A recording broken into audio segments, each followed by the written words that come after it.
Hello, good morning out there, LinkedIn. I haven't made a spatial computing video in quite some time, and given all the things that have occurred recently in regards to Magic Leap, I thought we'd come back and just review them very briefly. First and foremost, if you have a Magic Leap 1, I highly recommend that you upgrade your firmware immediately, as soon as possible. They just released an update a few days ago explaining that in certain circumstances, if you leave your Magic Leap 1 connected to 115 volts or 230 volts outlet, that it could potentially overcharge the battery. Now, they have stated that there's no possibility of causing any kind of thermal runaway event or issue with the battery itself. I will tell you that if you do not upgrade the firmware, there is a possibility of a thermal runaway. There's no way for this to mitigate that. The charging current mechanism was not designed inherently to prevent this type of situation.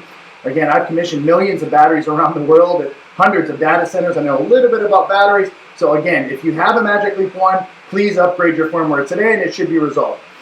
Here's the new SDK. So let's kind of jump into this. This hand tracking algorithm with the 6 degrees of freedom. Really quite incredible, actually. And I want to say to everybody out there, all the Magic Leap employees, I think there's about 1,000 that got let go. I feel for you guys. I really appreciate everything you did to further the spatial computing industry, to advance all these different algorithms and hardware. I mean, all of your hard work should be appreciated, and it means a lot to me personally. And if there's anything that I can do to help any of you find a new job or any recommendations, I've worked with quite a few of you over the last 18 months, please do not hesitate to reach out to me. I'll do everything in my power to help you. Well, let's go through some of this hand tracking algorithm just so you guys can see some of the capabilities within the new SDK and the firmware 0.98. You can kind of see this here. I think not too bad. It's really, it feels more interactive. These buttons, I can't wait to start designing some spatial computing interfaces for data centers, for switchgear and HVAC interactions and UPS, like 1 megawatts. Imagine walking up to a huge piece of critical infrastructure and not even have to open up the panel. You don't have to have an EEW. And there's no arc flash initiative or studies that need to be completed. You can essentially look at all the information in real time, and these types of new interactions with the SDK, they're opening up the ability to have access to these sensor streams, and then we can manipulate and advance them accordingly. So this little fidget spinner was kind of cool. I liked it. We should be able to spin that out, and we can put that here. This one's really nice. You can see where my hand can kind of go forward. I've been doing this one at the house. Nothing like working out during quarantine. Not too bad. But this one was pretty fantastic, actually. So the interactions here, again, we're trying to model, that just kind of went away from me. We're trying to model how we can essentially copy over some of the mixed reality toolkit stuff into the Magic Leap 1. And we've been able to do that. You see people like Eric Provencher, he just released that new application, that NPK. And Eric, I'll kind of touch on that in a second. Thank you so much for releasing that. I think that's incredibly helpful for quite a few people out there so they can see how they can start to design new types of interactions for the Magic Leap and or spatial computers in general. I do want to touch on something just a little bit with the Magic Leap. I had a lot of different questions in regards to the future of spatial computing. Given that Magic Leap has raised approximately $2.73 billion, and what is the future of their company? Are they going to be able to release the Magic Leap 2? How does their R&D initiative look with all of that vacuum of knowledge that they just had to let go? And I think I can tackle this on a couple different fronts. But first and foremost, we come back to the point where Apple and Google and Facebook are literally spending billions and billions and billions of dollars in research and development. Facebook is going to come out with an Oculus Quest 2 that is going to be far superior than the Qualcomm 835 it's currently running on. So you can imagine if they come out with something. I'm not sure if they're going to come out with a Qualcomm XR1 design prototype. They could very well. The price of that would be about $699. But stereo pass-through, in my opinion, I've been stating this for a few years now, is the future just because of the cost price point.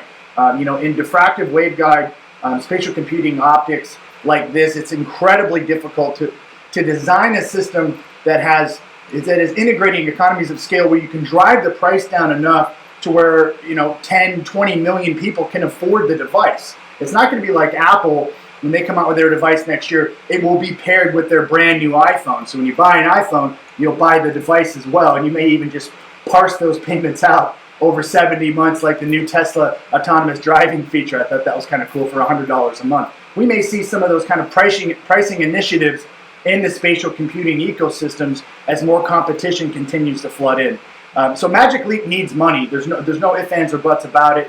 And at this point, I find it incredibly unlikely that they will find any suitors, especially given the current situation we're facing in the world today. So they have to put a lot of the pressure on the Magic Leap 2, the form factor, the price. They need to compete against products like the Unreal. And I still feel inside that it would be advantageous for them to release some kind of a stereo pass-through virtual reality device. They could partner with people. There's already prototypes and designs out there for a Qualcomm type design that you can integrate and design very quickly and efficiently. And I find it, I guess, questionable that they have not done that, which means they're so dedicated on diffractive waveguides, right? And Roni has said that many times that trying to replicate the real world in a VR system or with photon to eye latency stereo pass-through systems is nigh impossible, right? But those things are coming closer. So we look at the Varjo, their XR1 system and their VR1 system. They're using high-resolute 4K stereo pass-through systems with latency systems that are sub 10 milliseconds. So those, the probability of a stereo pass-through device coming out in the next year is incredibly high. So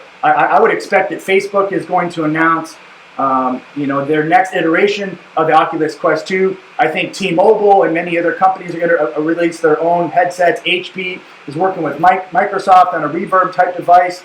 I think that's 2.0 or 3.0. So these things are going to be prevalent across the entire industry, and I don't believe that tethering to a GPU is going to be the future. Everything is going to be wireless. You can see how popular the Oculus Quest is around the world. It's incredible. They're selling out. I mean, I think on Amazon they put it's discounted at $530 when it sells for $399. So you can see there's people hawking that on eBay for $1,000.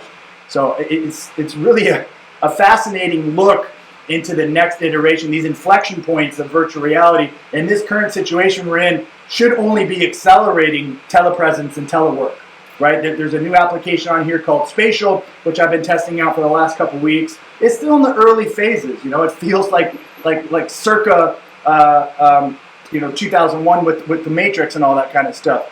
With the flip phones, I remember when that first came out, it was incredible. These kinds of devices are in that same time frame, in the same iteration cycle for the product development, and that's where we're at. So we can't be too difficult on the development processes, but I have to say that the computer vision and opening up of these sensor streams is exactly what they need to be doing. And one of the other things they did release in here was removing the inability to use your hand as a vector, right? So now you can kind of use your hand as a controller, which is going to have that gaze controller from the headset, from the ML1. So it's really, really nice.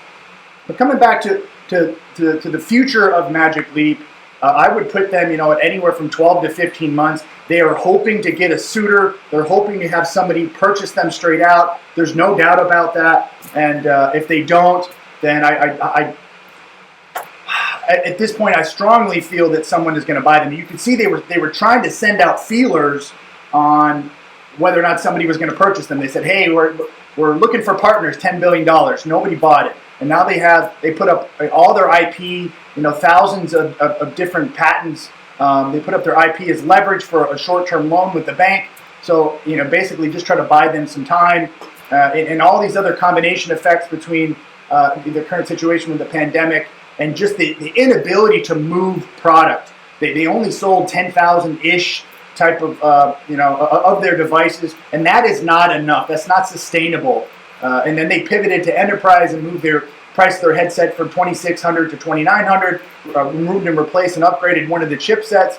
But that's just not enough. For $3,000, it does not differentiate itself enough for people to purchase it per se, versus like an Unreal device for $599, $699, or Project North Star, which you can pretty much print your own thing. It's still tethered, and then we come back to the HoloLens 2, and I could talk about that all day, but there are so many different reports of significant issues with the display. The laser beam scanning micro electromechanical switchable mirror device system is not refreshing fast enough, so many people are seeing rainbow type effects almost all over the place, especially when looking at white overlays. So Magic Leap has an advantage here. All the stuff with manufacturing in China has slowed down, which has bought them some time, maybe 3 or 4 months here until some things begin to stabilize, hopefully.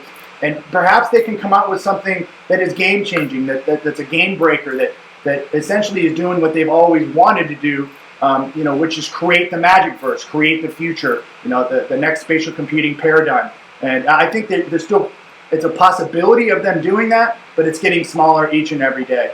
But thank you guys for tuning in here. What I'm also going to do is pipe over so you can see the spatial interface, and then I'm going to show Eric Provencher's mixed reality toolkit coupled with this SDK. So thank you guys so much. I'll be right back.